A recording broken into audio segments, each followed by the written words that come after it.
And I look at the whole religious scene today, and all I see are the inventions and ministries of man and flesh.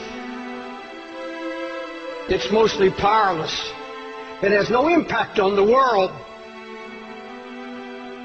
And I see more of the world coming into the church and impacting the church rather than the church impacting the world. I see the music taking over the house of God. I see entertainment taking over the house of God. An obsession with entertainment in God's house, a hatred of correction and a hatred of reproof. Nobody wants to hear it anymore. Whatever happened to anguish in the house of God? Whatever happened to anguish in the ministry? It's a word you don't hear in this pampered age. You don't hear it. Anguish means extreme pain and distress. The emotion so stirred that it becomes painful. Acute, deeply felt inner pain because of conditions about you, in you or around you. Anguish, deep pain, deep sorrow, agony of God's heart.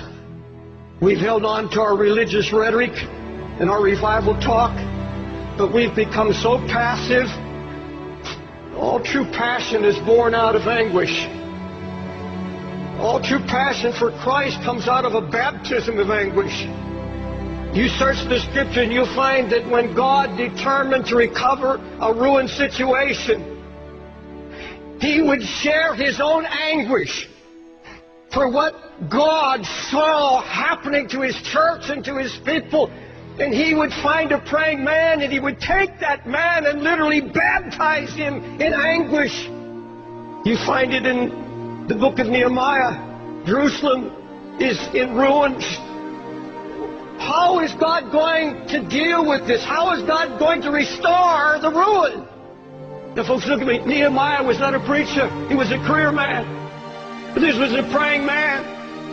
And God found a man who would not just have a flash of emotion, not just some great sudden burst of concern and then let it die. He said, no, I broke down and I wept and I mourned and I fasted. And then I began to pray night and day. Why didn't these other men, why didn't they have an answer?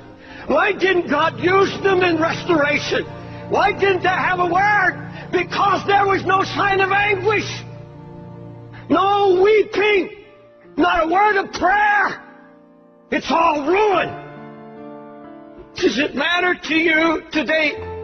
Does it matter to you at all that God's spiritual Jerusalem, the church, is now married to the world? That there's such a coldness sweeping the land? Closer than that, does it matter about the Jerusalem that's in our own hearts? The sign of ruin that's slowly draining spiritual power and passion, blind to lukewarmness, blind to the mixture that's creeping in. That's all the devil wants to do, is get the fight out of you and kill it. So you won't labor in prayer anymore. You won't weep before God anymore. You can sit and watch television and your family go to hell. Let me ask you, is what I just said convicted you at all? There's a great difference between anguish and concern.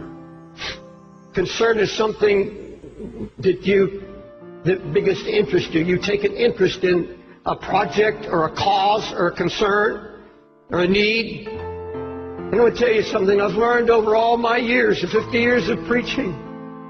If it is not born in anguish, if it has not been born by the Holy Spirit, where when you saw and heard of the ruin that drove you to your knees, took you down into a baptism of anguish where you began to pray and seek God, I know now. Oh my God, do I know it. Until I'm in agony, until I have been anguished over it, and all our projects, all our ministries, everything we do, where are the Sunday school teachers that weep over kids they know are not hearing and they're going to hell. You see, a true prayer life begins at the place of anguish. You see, if you set your heart to pray, God's going to come and start sharing His heart with you. Your heart begins to cry out, oh God, your name is being blasphemed. The Holy Spirit's being mocked. The enemy is out trying to destroy the testimony of the Lord's faithfulness, and something has to be done. There's going to be no renewal, no revival, no awakening until we're willing to let Him once again break us. Folks, it's getting late and it's getting serious. Please don't tell me you're concerned when you're spending hours in front of internet or television. Come on. Lord, there's some need to get this altar and confess, I am not what I was. I am not where I'm supposed to be. God, I don't have your heart or your burden. I wanted it easy. Didn't want to be happy. But Lord, true joy comes. True joy comes out of anguish. There's nothing of the flesh will give you joy. I don't care how much money, I don't care what kind of new house. There is absolutely nothing physical can give you joy. It's only what is accomplished by the Holy Spirit when you obey Him and take on His heart. Build the walls around your family. Build the walls around your own heart. Make you strong and impregnable against the enemy. God, that's what we desire.